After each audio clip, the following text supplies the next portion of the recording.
합동연합 학술원 강의를 시작합니다. 지난번에 성경 화폐 렙돈에 대한 내용을 말씀드렸고, 오늘은 성경 화폐 중에 세겔이라는 또 화폐에 대해서 말씀을 전개하고자 합니다. 읽어나가면서 설명합니다. 예수님 시대에 로마의 지배 아래 살던 지역들에 부과된 세금이 절대로 가볍지는 않았다. 세금이 피정복자가 됐을 때, 즉 정복을 당했을 때에는 세금 부과가 그때나 지금이나 엄청나게 높아집니다. 악착같이 정복자는 세금으로 다 고혈을 짜냅니다. 시대에 따라서 세금의 종류와 수가 다르긴 했지만 로마가 정복한 땅에 부과하는 세금이 100가지가 넘었다고 합니다. 이 엄청납니다. 이 세금 종류가. 그래서 정복당한 민족이 큰 고통을 받았다는 것은 쉽게 짐작할 수 있을 것입니다. 로마 제국의 주요 수입원은 전쟁을 통한 약탈과 세금입니다. 그러나 전쟁은 날마다 하는 것도 아니었을 뿐더러 승리해서 얻게 되는 전리품은 승리하는 지역에 따라 천차만별이었을 테니 일정하고 안정된 수입이라고 말할 수 없습니다. 그러므로 세금으로 유지되는 제국이 로마였다고 말해도 과언이 아닙니다. 그러니까 약탈이 심했다는 결론이 나오죠. 로마 제국에게는 중요했지만 납세자인 시민들에게는 무거웠던 세금들에 대한 저항도 만만치 않았습니다. 그래서 로마는 군인들을 동원해서 세금을 징수했던 것입니다. 100가지가 넘는 세금을 거두어 들이는 이들의 부패까지 있었기 때문에 곳곳에서 세금을 피해서 도망치는 사람들이 속출했습니다. 이게 부과된 세금뿐만 아니라 더 걷었어요. 그 더 걷은 세금은 이제 그들 수입원이 되는 겁니다. 유대인들에게는 유대인 세금이 이라는 것도 있었어요. 남자들은 20세부터 50세까지 의무적으로 세금을 내야 했고, 여자들은 3세에서부터 62세까지 내야 했습니다. 그냥 쉽게 말해서 태어나자마자부터 시작해서 죽는 날까지 세금을 내야 했다고 말해도 틀리지가 않습니다. 그래서 신약성경 마태복음을 연구하는 학자들 가운데 일부는 마태복음 5장 42절 내게 구하는 자마다 주며 내게 꾸고자 하는 자마다 거절하지 말라라는 구절을 설명하면서 돌려받을 가능성이 없는 이들의 요청을 거절하지 말고 들어주라는 이 가르침이 바로 세금 때문에 고통받는 이웃에 대해서 매정하게 등 돌리지 말아야 한다는 예수님의 가르침이라고 설명하는 연구자들도 있습니다. 로마 제국이 부여하는 세금과 함께 유다 땅에는 종교 세금도 있었습니다. 성전세가 그 대표적인 예입니다. 성전세는 지역과 관계없이 모든 유대인들이 성전에 내는 세금이었습니다. 지역과 관계가 없다는 말은 그가 사는 곳이 유다이든 아니면 로마이든 유대교인이라면 의무적으로 내야 한다는 말입니다.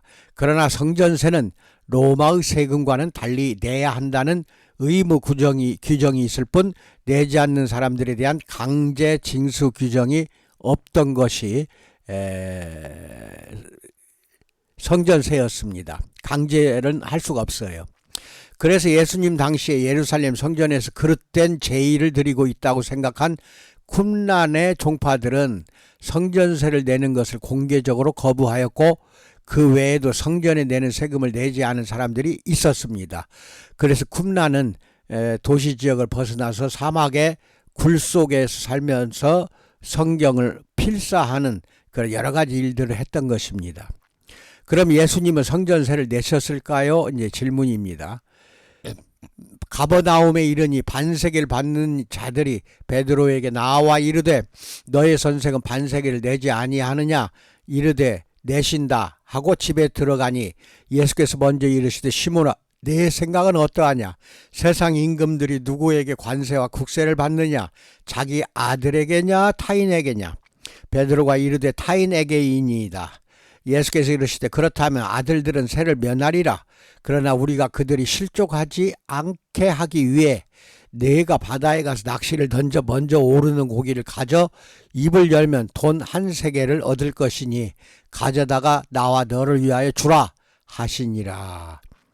그러니까 내지 않아도 되는데 이 뜻이에요. 그런데 실족하면 안 되기 때문에 또 내지 않으려고 하는 사람도 많이 또 있을 것이고, 그 사람들 실족시키지 않기 위해서 낚시로 해가지고 고기를 건져내면 거기 안에 한 세겔이 있으니 갖다가 세금으로 내라 이 뜻입니다. 예수님이 내시려던 세금이 로마에 내는 세금인지 아니면 성전에 내는 성전세인지에 대해서는 이 본문이 구체적으로 말하지 않기 때문에 정확히 알 수는 없지만, 이 이야기의 많은 성경책들은 표제어로 성전세를 내시다라고 달아놓았습니다. 마태복음 이야기로 보건대 당시 세금은 1인에 반세겔이 원래 세금입니다. 예수님께서는 베드로에게 갈릴리 호수에 낚시를 던져 고기를 잡으면 그 고기의 입속에 한 세겔이 있을 것이라고 말씀하셨어요. 그리고 베드로와 그것을 예수님의 몫으로 합쳐서 두 사람, 한 사람은 반세겔이니까 베드로와 예수님 두 사람으로 한 세겔을 내라고 말씀하셨던 것입니다. 그때 물고기 입에서 꺼낸 한 세겔은 어떻게 생겼을까요? 헤롯 이전 시대에 예루살렘을 포함하여 유다와 그 주변의 지역들에서 널리 통용되던 세겔은 두로의 세겔입니다. 두로 지역에서 만든 세겔입니다. 지중해 변의 두로 지역에서 주조된 화폐를 사용했기 때문에 그렇게 부르는 것입니다. 로마 제국이 지중해 동편 레반트 지역에서 통용될 화폐를 제조하는 지역으로 두로를 선정했고, 그 지역에서 제조된 화폐에는 그 지역의 이름을 새겨 넣어서 일종의 화폐 실명제를 실시했던 것입니다.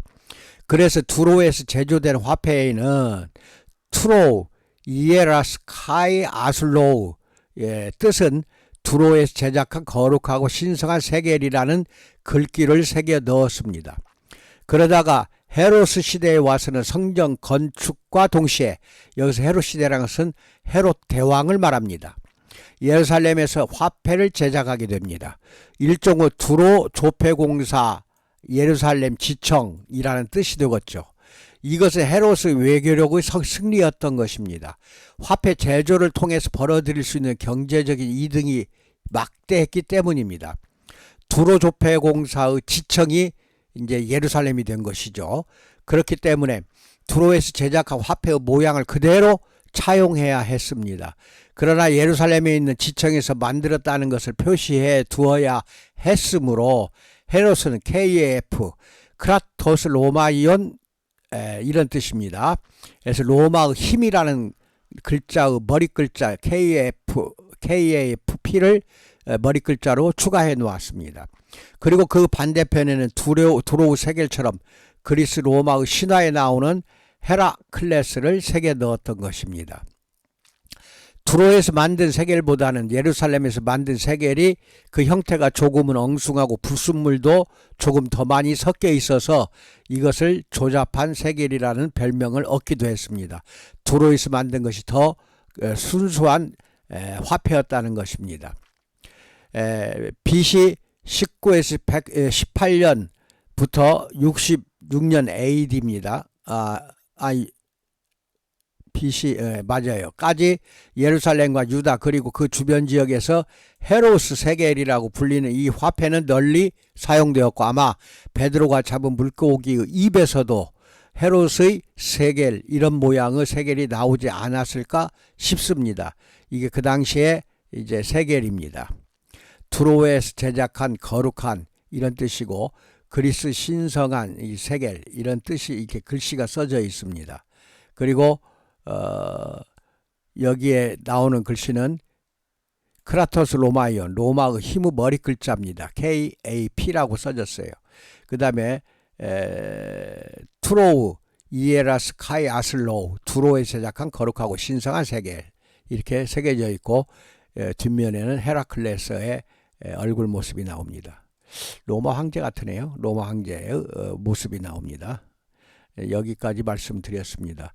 그러면은 이렇게 랩돈 지난번 했던 거 오늘 하는 세겔에 대해서 말씀드리는 이유는 어느 정도 고고학에 대한 우리가 지식을 갖고 성경책을 읽으면 그 이해가 훨씬 더 빠르기 때문에 이렇게 말씀드리는 것이니까 설교나 목회할 때 사용을 해 보시기 바랍니다. 이상으로 마치겠습니다. 감사합니다.